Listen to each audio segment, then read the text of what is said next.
A educação gamificada engaja o aluno na aprendizagem ou só na atividade? A gente tem diversas pesquisas que apontam que depois da inserção de plataformas gamificadas nos processos de aprendizagem nas escolas, os alunos passaram a desempenhar muito melhor nas avaliações externas. Essas pesquisas fizeram com que a aprendizagem gamificada passasse a ser promovida como a solução para o problema da falta de atenção das gerações mais novas, criadas com muita tela e pouco tempo ocioso, que acham que a educação escolar é chata e desestimulante. Mas por trás desse monte de aplicativo com tela colorida e cheio de coisa acontecendo, das pontuações, dos troféus, dos ranks frenéticos, tem um efeito colateral gravíssimo que começou a ser percebido, tanto pelos professores que atuam nas escolas onde essas plataformas estão sendo usadas, quanto nas pesquisas que analisavam os resultados da educação gamificada a longo prazo.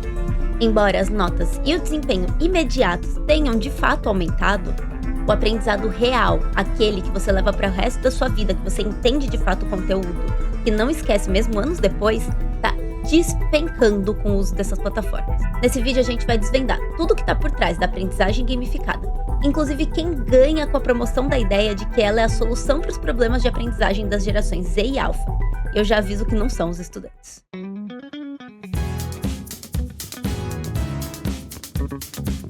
Caso você esteja aqui pela primeira vez e não me conheça, eu sou a Pedagolítica, pedagoga mestre em intervenções psicológicas no desenvolvimento humano e na educação, e por aqui a gente fala de infância, educação, desenvolvimento humano, sempre da perspectiva da classe trabalhadora. Caso você se interesse por esse tipo de conteúdo, já aproveita e se inscreve no canal. Não esquece também de curtir o vídeo, comentar e se estiver vendo pelo celular, clica no botão de hype aqui embaixo que ajuda demais o nosso conteúdo a chegar em mais gente. E falando nisso, eu já quero, antes de começar, aproveitar para agradecer quem está sempre por aqui. É graças a vocês que o nosso canal existe. Eu aproveito para deixar o nosso agradecimento especial aos nossos apoiadores recorrentes lá no Apoia-se e os membros aqui do YouTube que nos permitem continuar fazendo esse conteúdo crítico e sem amarras de patrocinadores. Se você gosta do canal e quer apoiar financeiramente, você pode fazer isso pontualmente escaneando o QR Code que está em algum lugar da tela ou então se tornando membro ou lá no Apoia-se. E as informações estão todas na descrição do vídeo. E agora sim, sem mais delongas, vamos pro vídeo. A ideia de que é possível aprender através de jogos e brincadeiras, ela não só é antiga, como ela é plenamente aceita, é um consenso ali, no âmbito da educação há séculos. A importância dos jogos e do brincar no desenvolvimento das habilidades motoras, sociais e emocionais das crianças é notória e inquestionável. E você, mesmo não sendo da educação, provavelmente sabe disso e se lembra de jogos e brincadeiras que você fazia quando era criança e que te ensinaram alguma coisa.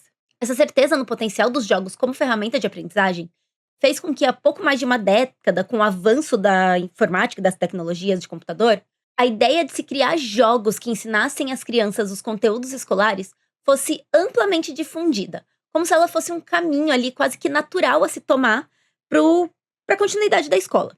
Então, para a gente começar o assunto do vídeo de hoje, eu quero convidar você a fazer uma seguinte reflexão comigo. Se uma das principais dificuldades das crianças de hoje em dia em relação aos estudos é que elas não conseguem se concentrar em nada que não ative o sistema de recompensa, porque o cérebro delas está condicionado ao imediatismo que todas as plataformas e redes sociais proporcionam, de que forma transformar a educação escolar, que deveria ser o momento, o espaço no qual isso é desconstruído, em mais um espaço no qual esse jeito de funcionar é aceito ou até incentivado, vai ajudar eles a aprender melhor. A gente está recebendo nas escolas hoje uma geração de crianças que nasceu podendo ver o que eles querem, na hora que eles querem, sem propaganda, sem ter que esperar a vez deles de ver a TV, graças a plataformas de streamings e redes de vídeo longo, como essa que vocês estão vendo esse vídeo. E para além do acesso a conteúdos questionáveis que eles têm nesses lugares, uma consequência disso é uma geração que não sabe lidar com ócio, com espera, e meio que espera que tudo chegue neles com muito estímulo visual e de forma breve. O problema é que o mundo real não funciona assim. Se pra gente que não recebe esse tipo de estímulo desde que a gente nasceu tá cada dia mais difícil pegar um livro e se concentrar na leitura, imagina para essas gerações que nasceram nesse mundo cheio de estímulo rápido. E aí, percebendo as consequências disso nas crianças, o que fizeram, ao invés de problematizar as plataformas, foi transformar ela numa forma de ensinar. Para quem nunca viu uma dessas plataformas de ensino gamificado, o que elas fazem basicamente é oferecer jogos que abordam conceitos matemáticos, científicos, ortográficos, enfim, dentro de um mundinho no qual os alunos competem entre si e acumulam pontos, que podem ir trocando por roupinha, por acessório e por outras coisas. Conforme os alunos vão ficando mais velhos, o apelo visual dos jogos muda para se adaptar à idade, mas o sistema de recompensa é o mesmo. Eles competem para conseguir medalhas, troféus raros, moedas, estrelas, o que for, como recompensa por acertarem um exercício. E o problema, em primeiro lugar, é que acertar o exercício não significa que o aluno sequer entendeu aquele conceito ou atividade, porque é muito fácil encontrar as respostas no Google ou então acertar por tentativa e erro. Há um tempo atrás, o camarada Teclas fez um vídeo sobre uma matéria que denunciava que mais de 200 mil alunos da rede estadual de São Paulo, só de um estado do Brasil, estavam hackeando uma dessas plataformas para fazer as atividades em segundos. Então eles iam lá, gabaritavam tudo, subiam os índices de educação e eles não tinham nem olhado para os exercícios, tá? E por que eles faziam isso? Porque eles não enxergam propósito nesse tipo de atividade. É muito simples, pequena aqui, engraçada, que nem eu disse, porque eu saúdo esses estudantes que acharam uma maneira de burlar esse sistema estúpido e gostaria que a Secretaria de São Paulo, olhando isso, ela não pensasse assim em punir individualmente pessoas que estão fazendo isso, pensasse em dizer: como é que a gente pode fazer esse sistema funcionar para os estudantes, para que os estudantes queiram estudar, para que os estudantes, possam tirar proveito dessas aulas e não simplesmente marquem os números lá e apareça uma estatística bonitinha. E aí você pode estar pensando que tá tudo indo pelo caminho mais negativo possível até aqui, né? Mas vamos supor, então, que o aluno foi lá, fez tudo direitinho, sem copiar, que ele entendeu a lógica daquele exercício. E é aí que entra o nosso segundo e mais sério problema. Diversas pesquisas mostram, e eu vou deixar todas que eu usei como fonte no comentário fixado do vídeo, que apesar de os alunos que estudam através de plataformas gamificadas poderem apresentar uma melhora nas notas em avaliações técnicas a curto prazo, esse avanço não se sustenta.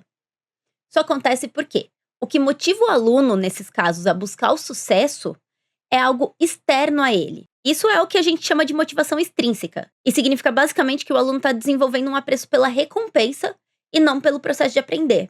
Para aquela coisa de você sentar, ler um negócio e entender o negócio e ficar feliz porque você entendeu. E essa motivação extrínseca acaba sendo um processo meio que contrário daquilo que a gente sente depois de entender algo muito difícil através do estudo, que é a satisfação gerada pelo processo de aprendizagem. E é isso que é a motivação intrínseca, tá? Ela é aquela que vem de dentro pra fora, é a sensação de querer fazer algo pra você saber que é capaz de fazer. E ela meio que funciona como um combustível que motiva os alunos a continuarem estudando.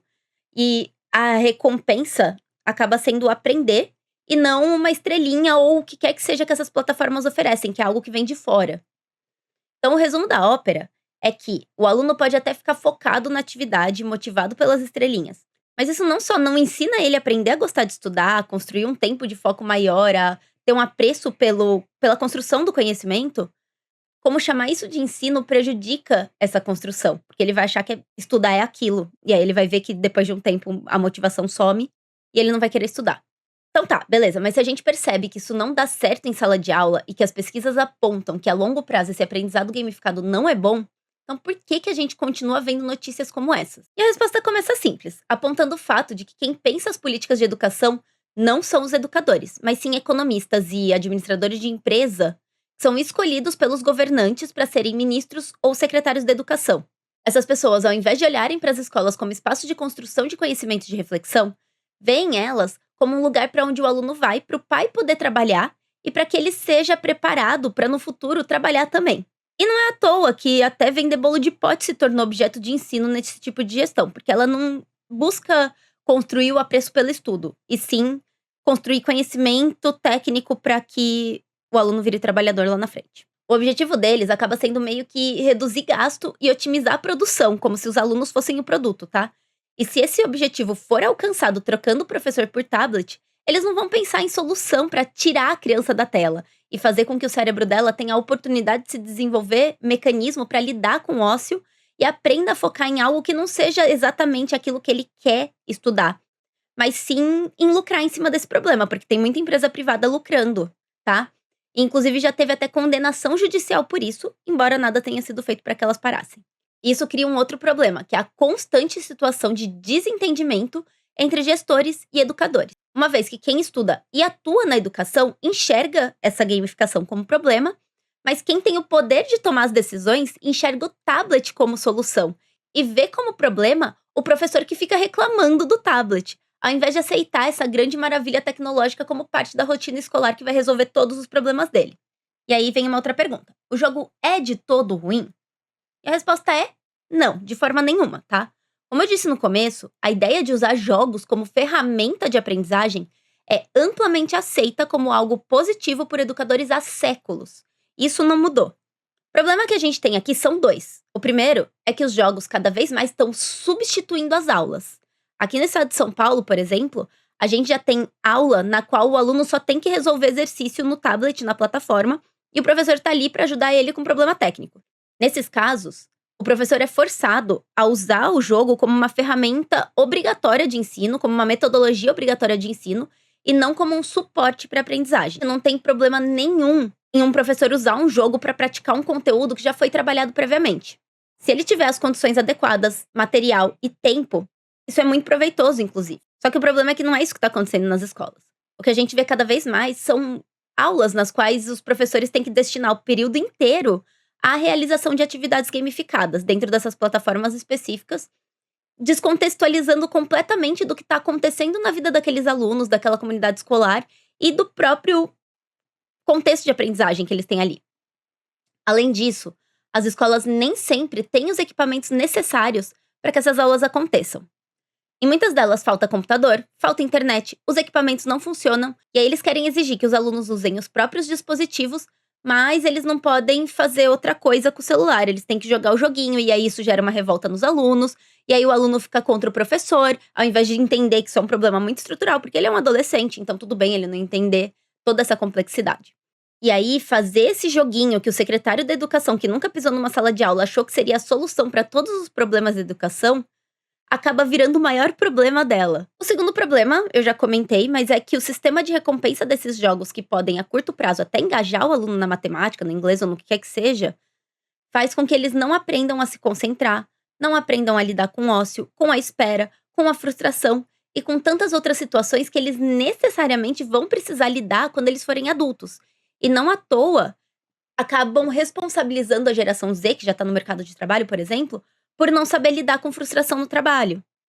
Então, fazendo isso, a gente não está ensinando a criança a ser um sujeito social, que é uma das funções da escola, e nem está lidando com o problema do excesso de telas. A gente está evitando lidar com ele, a gente está empurrando com a barriga, jogando para frente para quem tiver que lidar com ela depois.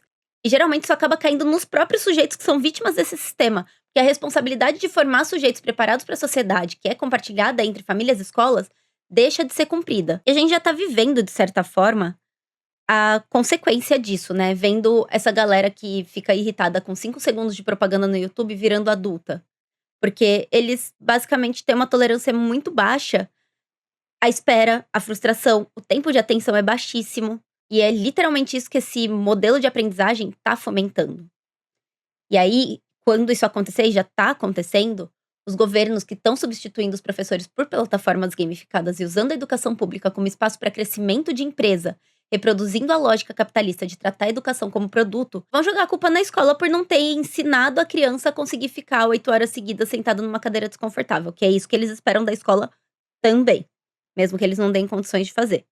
Eles acusam o professor de doutrinar, não dão condição nem dele da aula bosta que eles gostariam que dessem, e reclamam do trabalho do professor. E aí eles vão continuar usando a máquina de propaganda que eles financiam com dinheiro público para dizer que nós, professores, não fizemos nosso trabalho e as pessoas vão continuar acreditando.